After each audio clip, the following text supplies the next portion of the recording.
Congratulations to the organizer for putting together such a great event. It's kind of hard to connect with the audience in a format like this, so I just have to imagine, an audience full of bright faces, and hope to interact a little bit more with you during the Q&A. So I want to speak to you about a company that we started 2.5 years ago at the place here in Silicon Valley, as Vasilis mentioned, called Singularity University. And that's a place where people come to think about the grand challenges that humanity is facing today, and come up with solutions that may address them. And those solutions have to be based on technologies that are exponential in nature, technologies that are really on an amazing advancement curve right now. So I led the team that looked in the problem of extreme poverty in the world. There's 1.4 billion people living in extreme poverty today. And very quickly we realized that a lack of transportation infrastructure is a huge problem for them. So from the people living in extreme poverty, 2/3 of them, 1 billion people, do not have access to all-season roads. Investments are being made, but at the current level of the infrastructure is very bad right now. 85% of roads are unusable in the wet season. So imagine this, 1/7 of the Earth's population are totally disconnected for some part of the year, typically 3 to 4 months. During these times, it's impossible to get any types of goods to them. It's impossible to get to them reliable healthcare, to reach them with medicine, vaccines. It's impossible for them to be connected to the economy to be able to create a sustainable income. And at the current level of investment, it's estimated, for example, in sub-Saharan Africa, it's going to take them 50 years to catch up on road infrastructure. So we saw this and we thought, is there another way? In the US, we have amazingly complex, and most of the developed world, amazingly expensive infrastructure that we've built over many decades. And now, it's used as an engine for growth. But could there be another way? Could there be a leapfrog scenario similar to the type of scenario we've seen happening in telephony? In many of the nations in the developing world, they've never actually led copper lines on the ground. They quickly jumped into the next paradigm of communications, which is, of course, mobile telephony. Could we be doing the same for transportation? In order to do that, we really need to figure out, if there is a technology that can help us put a system together that can enable some sort of leapfrog happening, and then see a trajectory moving forward where this can be a new paradigm. And we think that this type of technology does exist today. We see those little quadcopters. It's basically a combination of technology trickling down from the military, technology coming up from DIY communities, and now in many places in academia. And we started basically thinking how we can architect a system for transportation using these small UAVs. So we're using electric autonomous aerial vehicles that are able to transport small quantities of matter, 2 kilograms today, over short distances, about 10 kilometers today. But they form a wider network that may cover an entire country, or even maybe an entire continent someday. This is a network for logistics that is ultra flexible, automated, and it comprises 3 different technologies. The first is the flying vehicles, the UAVs. The second is the landing stations that the vehicles fly in and out of to swap batteries and fly further, or exchange loads, pick up or deliver loads. And the third is the routing software, the operating system that runs the whole network. Let me talk to you a little bit more about those technologies. First of all, the UAVs, right, unmanned aerial vehicles. These do not require piloting. They fly via GPS, following GPS waypoints. They use sensors on board that are similar to the sensors that a mobile phone carries today. Typically, we fly those vehicles at an altitude of 400 feet, 130 meters. That's really the operational ceiling for these types of vehicles, to make sure that we do not interfere with any of the manned aviation air traffic. These vehicles fly at a speed of about 45 kilometers an hour, so they can cover a distance of 10 kilometers in about 15 minutes. what is key in our thinking is that these guys only fly between ground stations, and when they arrive at the ground station, they're able to do automatic load and battery swap. So this is the heart of our system. Every vehicle is equipped with an automatic battery and load swap mechanism. So the vehicles navigate to ground stations using GPS waypoints. They then locate using some vision codes the precise location of the ground station. They dock on it, swap a battery, and go out again. In the future, we would like to see those ground stations becoming commercial hubs. And we have like different concepts for what those stations will look like. Some of them are in the background of the system and just allow basically the energy requirements of the vehicles to be fulfilled, batteries exchanged. Some of them are at the forefront where they can be commercial transaction points and people can put in packages and take packages out of them. And some of them are very, very simple. They're just like landing pads that the vehicle can land on, in the back garden of somebody, precisely though at a pre-cleared location, land, leave a load, and then go back again without swapping a battery. The last component of the system is the what we call Matternet OS. That's the operating system that manages the whole network. Dealing with air traffic and the safety issues associated with air traffic is a key challenge in this project. The industry is being born as we speak, and there's different scenario around how this the airspace will be managed. Our view is that most vehicles of that class will fly in the part of the airspace that's called Class G in America, and I think even in Greece, and it's typically below 400 feet, but we will have to manage air traffic, make sure that we authorize routes in real time, we secure the part of the airspace where each one of these vehicles fly, we make sure that we monitor weather conditions to avoid adverse weather conditions that would put the vehicles at risk. We make sure that, in a scenario where you have, say, 2,000 vehicles operating in Los Angeles, how can you make sure that you're always positioning the resources where they're needed in the network? All that type of intelligence is captured in the operating system that runs the network. Now, if you guys can see the video, if not, Vasilis may be able to run it for you. I want to show you what one of these flights look like. This is a video from one of the trials we've done last year in Haiti. And here we're transporting a small payload, a 2-kilogram payload, in a camp that was set up after the 2010 earthquake in Haiti.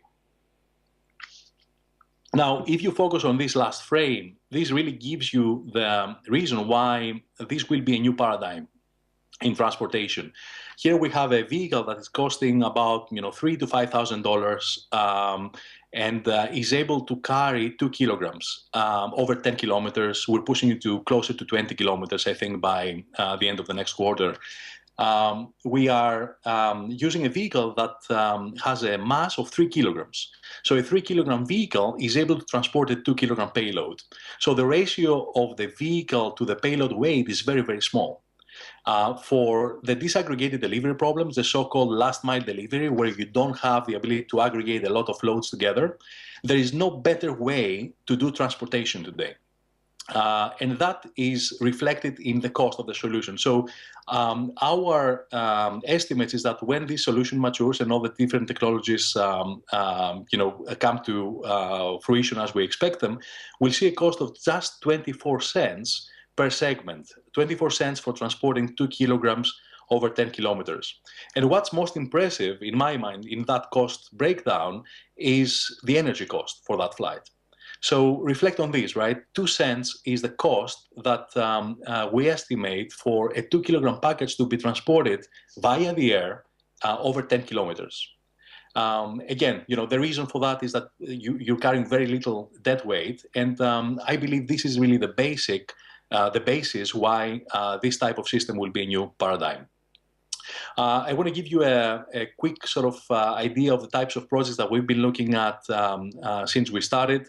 The view that we've taken is that in order for that technology to mature, We need to figure out, locations and use cases that are extreme in their nature and really prove the technology there, learn how to operate it at scale, and then bring it to applications in the developed world. So we looked at solving a transportation problem in a small country in South Africa called Lesotho.